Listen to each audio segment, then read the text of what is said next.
Good morning, students. Today we start your first chapter of physics, that is electrostatics. First of all, we want to know about what do you mean by electrostatics.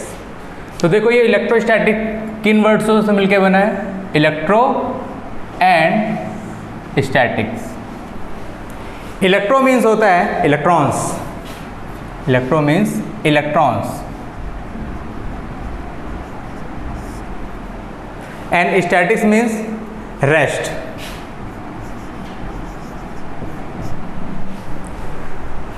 सो हम कह सकते हैं कि जब electron rest position में है उसकी study, मतलब उस पर कितना फोर्स लगेगा, उसकी कितना इलेक्ट्रिक फील्ड जनरेट करेगा, ठीक है, कितना उससे इलेक्ट्रिक डाइपोल बनेगा, उससे कितना पोटेंशियल डिफरेंस बनेगा. तो इस तरह के सारे अरेंजमेंट हम किस में पढ़ने वाले हैं? इलेक्ट्रोस्टैटिक्स जो हमारी पूरी यूनिट है उसमें पढ़ने वाले हैं. तो आज हम डिस्कस करेंगे इसका introduction, next types of charges, second method of electrostatic charging, third properties of charges, fourth Coulomb's law, fifth electric dipole, six torque on dipole in electric field and eight Gauss law and application. ये इस chapter का पूरा summary है जो हमें इसका धीरे धीरे पूरा पढ़ना है. सब बच्चे ये जानते हैं कि जितनी भी हमारे अगल बगल, जितनी भी सराउंडिंग में जितना भी सब कुछ है वो किससे बना हुआ है? एटम्स. अगर ये एटम है हमारा, एटम के अंदर होता है न्यूक्लियस.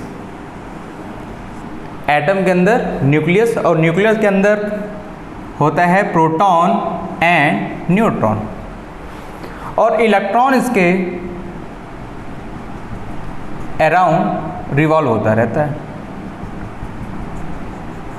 इलेक्ट्रॉन्स.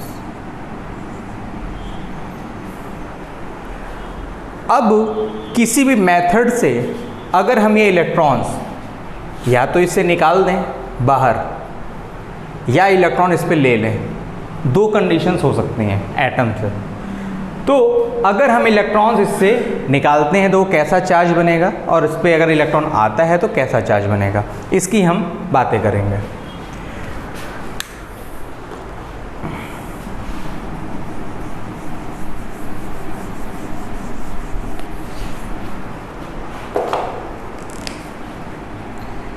मान लो ये एक एटम है. इस एटम्स में 5 इलेक्ट्रॉन्स हैं. तो अगर ये 5 इलेक्ट्रॉन्स हैं तो हमें ये भी पता है कि numbers of electrons is equal two numbers of proton in the atoms, यानी कि 5 प्रोटॉन्स भी होंगे. और अगर 5 इलेक्ट्रॉन हैं तो यानी कि इलेक्ट्रॉन पे चार्ज कैसा होता है? नेगेटिव. एंड प्रोटॉन पे चार्ज कैसा होता है? पॉजिटिव. तो हम कह सकते हैं पूरी बॉडी कैसी है? 5 नेगेटिव चार्ज हैं इस पे और 5 पॉजिटिव चार्ज. तो अगर पूरी बॉडी की बात करें तो पूरी बॉडी कैसी हो गई है हमारी? पॉजिटिव और नेगेटिव मिलकर के कितना? 0. यानी कि हुआ क्या, ये बॉडी कैसी है? न्यूट्रल. तो यानी कि जितने भी इन्वायरमेंट में हमारे एटम्स हैं वो कैसे हैं? न्यूट्रल फॉर्म में हैं, क्योंकि जितने नंबर्स ऑफ इलेक्ट्रॉन्स हैं उतने नंबर्स ऑफ प्रोटॉन्स हैं. अब हम इसको इलेक्ट्रॉन्स को बाहर निकालें. अब बाहर निकालने के मेथड कैसे हो सकते हैं, और जो ये मेथड है या जो ये इलेक्ट्रॉन निकालने के प्रोसीजर है उसी को हम बोलते हैं कि मेथड ऑफ इलेक्ट्रोस्टैटिक्स चार्जिंग. और ये कितने टाइप की होती है? फर्स्ट बाय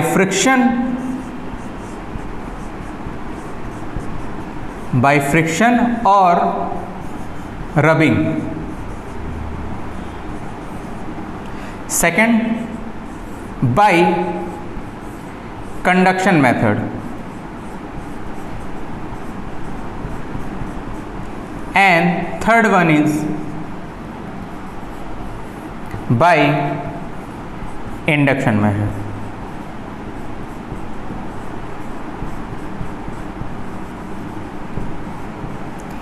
तो इतने टाइप से हम चार्जेस प्रोड्यूस कर सकते हैं.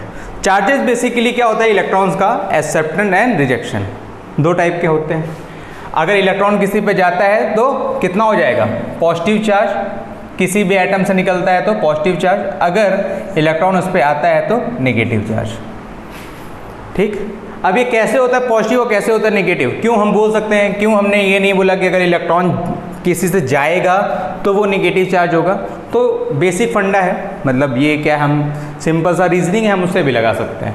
देखो अभी बोला कि यहाँ पे एक इलेक्ट्रॉन है, मतलब उस पर कितने 5 इलेक्ट्रॉन्स हैं, 5 प्रोटॉन्स है, ये पूरी बॉडी न्यूट्रल है। सोचो कि अगर यहाँ से इस पूरे एटम से एक इलेक्ट्रॉन बाहर निकल गया, एक इलेक्ट्रॉन बाहर निकलने से क्या हुआ, यहाँ पे माइनस चार्ज कितने बचे, 4 माइनस चार्ज है, और 5 कितने हैं, पॉजिटिव चार्ज है, क्योंकि प्रोटॉन बाहर नहीं निकला है, निकला कौन है, इलेक्ट्रॉन। ठीक है, तो अगर इन दोनों को ऐड करें तो हमारे पास कितना बचता है, 1 बचता है, किसका, पॉजिटिव का। इट मीन्स कि बॉडी कैसी हो गई, चार्ज बॉडी पॉजिटिव। और अगर सोचो इस पे इलेक्ट्रॉन आता, पहले कितने थे इस पे, 5 इलेक्ट्रॉन्स थे, और इस पे अगर एक इलेक्ट्रॉन आ गया तो कितना हो गया, इस पे 6 माइनस के हो जाएंगे अगर एक इलेक्ट्रॉन आ जाएगा तो, और यहाँ 5 प्रोटॉन तो ऑलरेडी था पॉजिटिव, यानी कि ये टोटल कितना हुआ, 1 किसका, नेगेटिव का। यानी कि ये बॉडी कैसी हो गई, negative charge, negative charge, and ये बॉडी है पॉजिटिव चार्ज।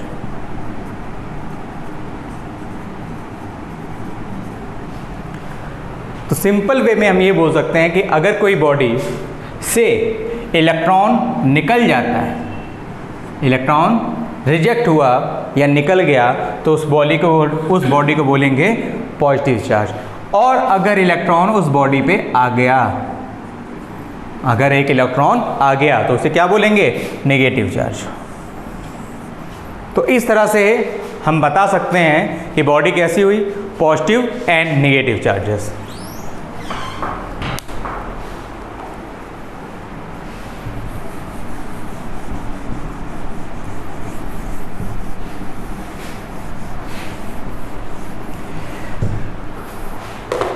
तो यहाँ से हमने सिंपल सा फंडा सीखा है। सिंपल सा फंडा क्या है कि अगर एक बॉडी है, इस बॉडी पे अगर कोई चार्ज है, चार्ज अगर क्या है कि अगर इलेक्ट्रॉन निकल जाता है तो ये पॉजिटिव चार्ज है, और इसी पे अगर कोई इलेक्ट्रॉन आ जाता है तो ये नेगेटिव चार्ज। ये बॉडीज़ हैं। लेकिन अब ये चार्ज जो इलेक्ट्रॉन है वो निकलेगा कैसे, उसको करने के लिए हमारे पे ये 3 एक्शन है। तो 3 एक्शन, पहला तो हम जानते हैं बाई रबिंग एक्शन, तो by friction and rubbing method. By friction and rubbing method जैसा कि हमने आई थिंक सबने बच्चों ने किया होगा, बचपन में करते हैं कि एक स्केल लेते हैं, फिर स्केल से ऐसे रब करते हैं, उसको छोटे छोटे जो पार्टिकल्स होते हैं कागज़ के, उसे हम अट्रैक्ट कराते हैं तो कागज़ इस पर चिपक जाता है।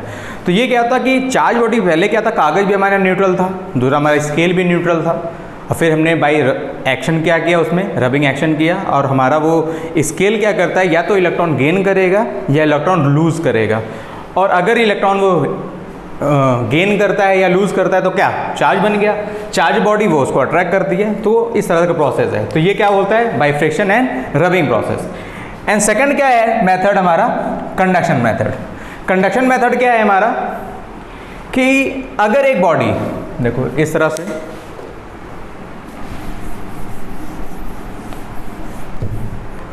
होता क्या है कि अगर ये बॉडी हमारी न्यूट्रल बॉडी है, neutral body, and second body क्या है, ये चार्ज है, कैसी चार्ज है, मान लिया पॉजिटिव चार्ज, चार्ज बॉडी है।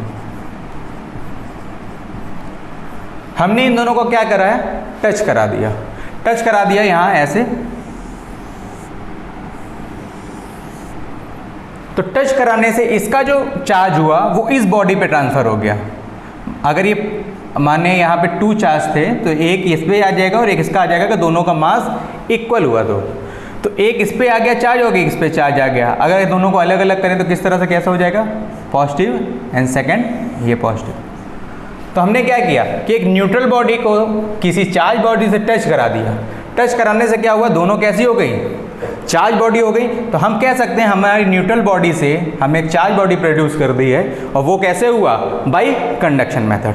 कंडक्शन मेथड क्या है कि जब हम फिजिकली कांटेक्ट करें 2 बॉडीज़ का, तो वो कैसी बन जाएंगी, बाई कंडक्शन प्रोसेस से हमारा चार्ज बना। एंड नेक्स्ट क्या है हमारा, by induction method. Induction method very important method है। क्योंकि इससे बोर्ड में क्वेश्चंस आते हैं, ठीक, अच्छे खासे क्वेश्चंस हैं। अब इसके लिए एक फिगर बनाते हैं।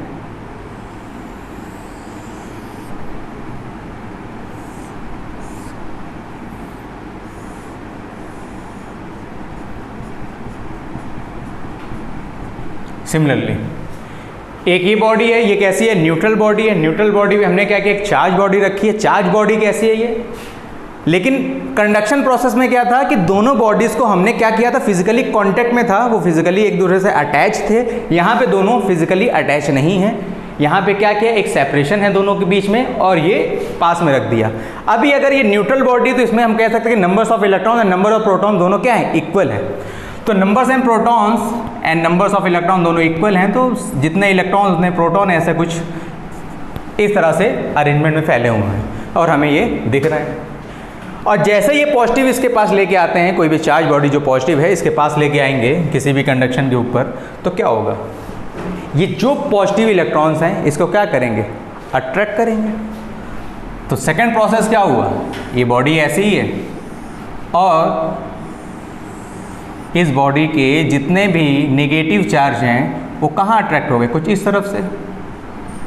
ये पॉजिटिव है क्योंकि इसके इस पॉजिटिव ने इसके इस नेगेटिव को अट्रैक्ट कर लिया, और बाकी पॉजिटिव क्या है, यहीं है कहीं पर, जो इससे रिपल्सन की वजह से दूर हो गए। फिर हमने क्या किया, इस पार्टिकल को हमने कहाँ पे किया, अर्थिंग दे दी।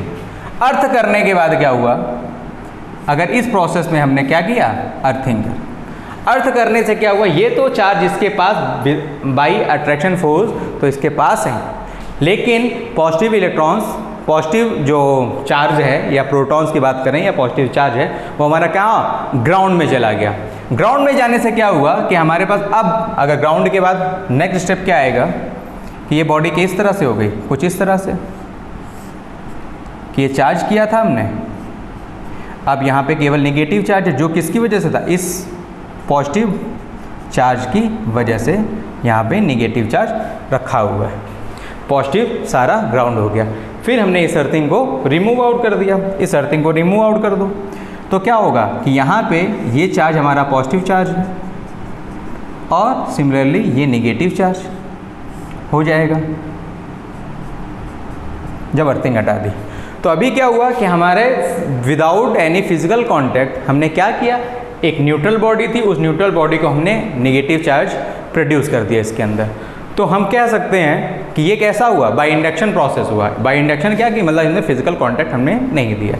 तो इस तरह से हम जो चार्जेस हैं वो प्रोड्यूस कर सकते हैं।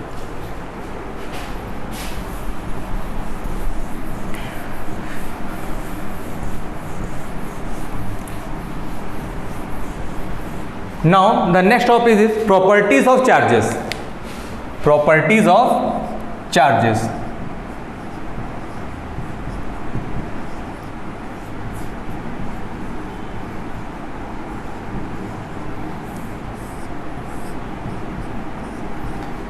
First property, charges are two types. कौन कौन से, two type charges.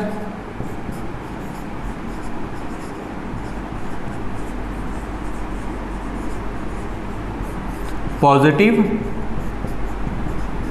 And negative, ये हमारी फर्स्ट प्रॉपर्टी है। And second property, like charges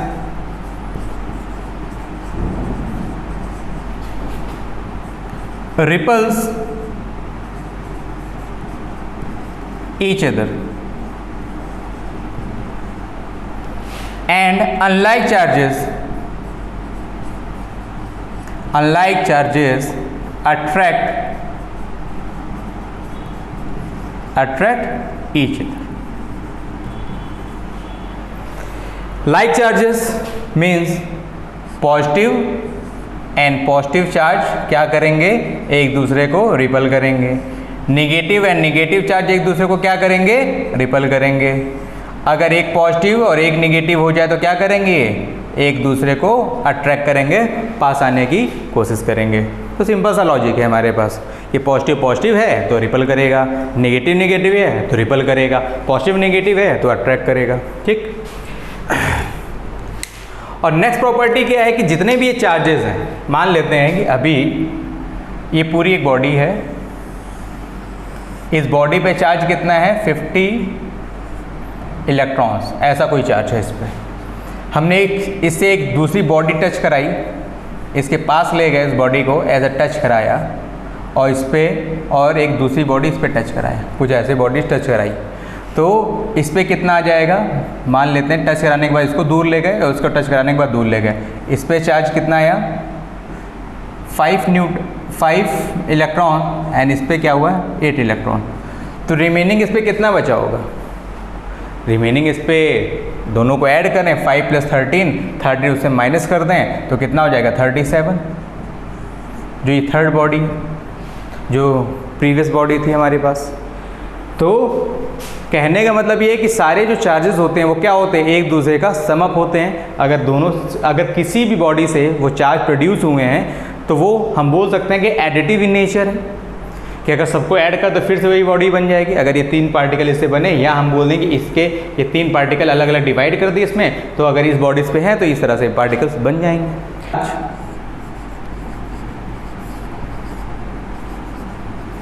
are in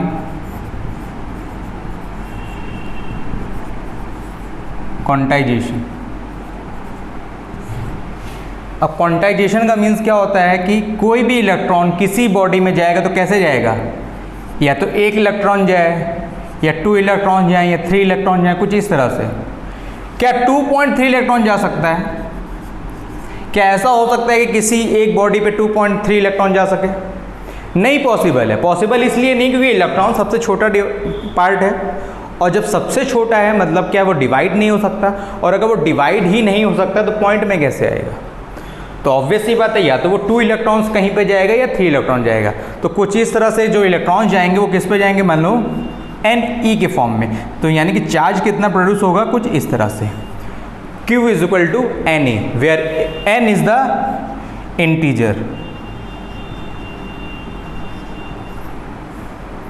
ठीक है, n is the integer. It means कि अगर किसी बॉडी से चार्ज गए तो यानी Q = पॉजिटिव Ne होगा, अगर किसी बॉडी पे इलेक्ट्रॉन्स आते हैं तो इसका मतलब क्या है -Ne, यानी कि ये चार्ज उस पर प्रोड्यूस हो जाएगी। यानी Q = +Ne and Q = -Ne। इससे न्यूमेरिकल्स हमारे आते हैं जो बोर्ड में, मतलब ये एक नंबर के क्वेश्चंस हैं जो इस तरह से आते हैं। कुछ अगर क्वेश्चंस की अगर हम बात करें,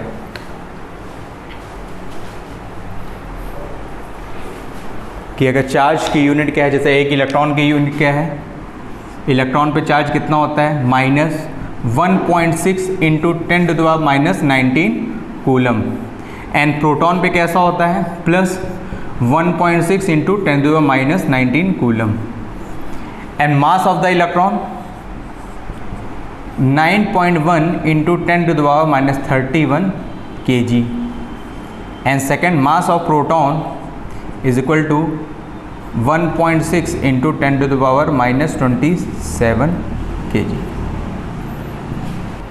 अभी क्या है कि अगर बोल दें किसी भी बॉडी पे, एक बॉडी है, इस बॉडी पे 1 कूलम चार्ज आया है, 1 कूलम चार्ज है, तो नंबर्स ऑफ इलेक्ट्रॉन्स कितने हैं, मतलब कितने इलेक्ट्रॉन उस पर आ जाएं या उससे चले जाएं, दोनों कंडीशंस हैं, तो उस पर कितना चार्ज है। ठीक, मतलब कितने इलेक्ट्रॉन्स आएंगे, नंबर्स ऑफ इलेक्ट्रॉन्स पूछ रहे हैं। तो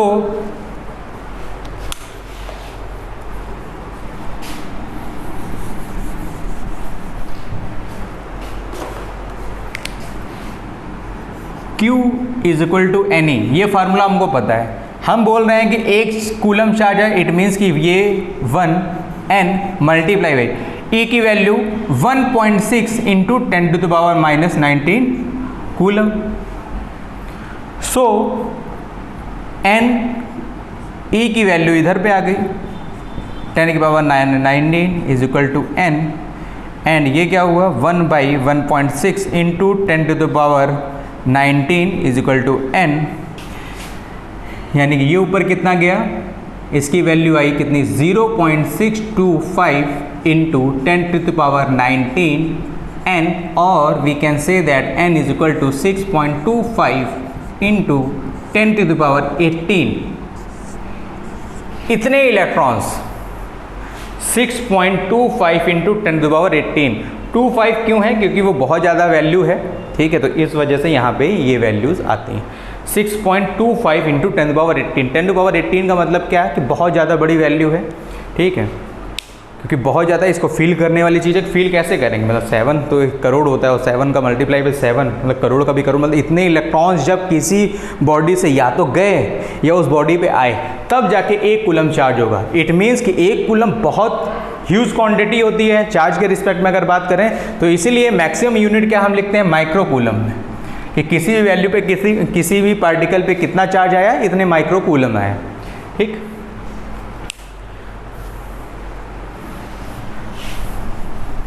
अब नेक्स्ट टॉपिक पे आते हैं। नेक्स्ट टॉपिक हमारा क्या है, कूलम्स लॉ।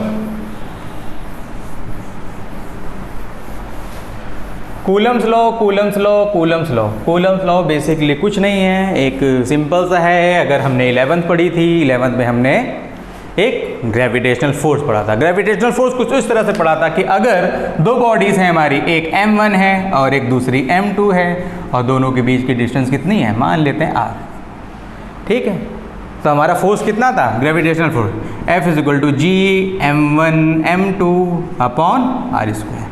ये कुछ इस तरह से पढ़ा था। तो सिमिलरली जैसे ग्रेविटेशनल फोर्स था, वैसे ही हमें इलेक्ट्रोस्टैटिक्स में पढ़ना है कि अगर दो चार्ज अगर रेस्ट पोजीशन पे बैठे हुए चुपचाप, मान लेते हैं ये चार्ज कितना है, Q1 है, and second charge is Q2। ये दो चार्जेस हैं हमारे पास, और ये चार्जेस एक दूसरे से कितना दूर बैठे हुए हैं, इसकी भी डिस्टेंस हम लोग लेट कर लेते हैं कितनी, r। तो ये आ जाती है हमारी डिस्टेंस r। तो कूलम्स लॉ बेसिकली कहता ये है कि जो इस पे फोर्स ऑफ अट्रैक्शन या रिपल्सन कोई भी फोर्स लगेगा वो कितना होगा, F is directly proportional to multiply of the two charges, दोनों के चार्जेस का मल्टीपल उसका प्रोपोर्शनल में होगा। Second, F is inversely proportional to the square of the distance between two charges, that is F is directly proportional to 1 upon r square. और अगर इसको similarly हम दोनों को कंबाइन कर दें, दोनों स्टेटमेंट, ये अलग स्टेटमेंट है और ये सेकंड स्टेटमेंट अलग है, इन दोनों स्टेटमेंट को अगर ऐडअप कर दें तो हम कुछ इस तरह से बता सकते हैं कि Q1 Q2 by r square, that is the whole statement of the Coulomb's law. और फिजिक्स में सबसे बड़ी बात ये होती कि अगर ये प्रोपोर्शनलिटी साइन हम जब भी रिमूव करेंगे तो क्या होगा, इक्वल टू का साइन लगाएंगे विथ अ कांस्टेंट, एक कांस्टेंट भी इंट्रोड्यूस करना पड़ेगा। और इस टाइप में हमारा कांस्टेंट आता है ये k, जिसको हम बोलते हैं Coulomb's constant. k is known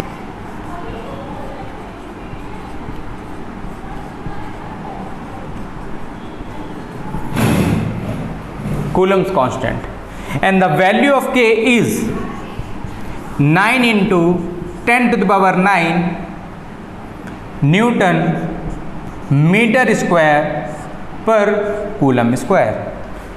It is the value of K, that is Coulomb's constant.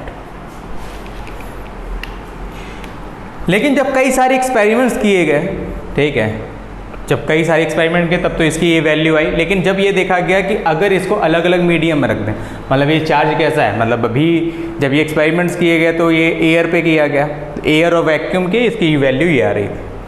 Second, जब मान लेते हैं कि चार्जेस किस में रख दिए, वाटर के अंदर रख दिया, फिर उनका अट्रैक्शन फोर्स देखा कुछ इस तरह से, या ऑयल में रख दिया, यानी कि मीडियम चेंज अगर कर दें, अगर उसका मीडियम चेंज करते हैं तो ये k की वैल्यू किस पे डिपेंड करती है, तब ये k की जो वैल्यू होती है तो फिर वो चेंज हो रही थी, उसको फिर क्या नाम दिया गया, 1/4 पाई एप्सिलॉन नॉट, यानी कि बॉडी किस पे डिपेंड कर रही थी, इस एप्सिलॉन नॉट पे, where epsilon naught is the permittivity of T of free space, यानी कि जो ये बात आ रही है, ये जो वैल्यू है 9 न्यूटन पावर 9, वो किसकी वैल्यू है 1/4 पाई एप्सिलॉन नॉट की। और एप्सिलॉन नॉट क्या है, permittivity of the free space, यानी कि जब अगर हमारा मीडियम चेंज हो जाएगा, ये क्या है, फ्री स्पेस की कंडीशन है या एयर की कंडीशन है। ठीक है, इसकी वैल्यू कितनी होती है, एप्सिलॉन नॉट की value 8.85 into 10⁻⁻12 coulomb square upon newton metre square, that is the value of epsilon naught. तो इस तरह से हमारा एप्सिलॉन नॉट आता है। ठीक है, ये जगह जगह चेंज होता है क्योंकि मीडियम चेंज होता है। हमारी बात हम ये कहाँ पे कर रहे हैं, फ्री स्पेस। तो इस तरह से ये कूलम्स लॉ पूरा कंप्लीट होता है। सो इसके आगे का जितना भी आगे टॉपिक्स हैं वो हम नेक्स्ट लेक्चर पे डिस्कस करते हैं। तो अभी के लिए टाटा बाय बाय, अपना ध्यान रखें।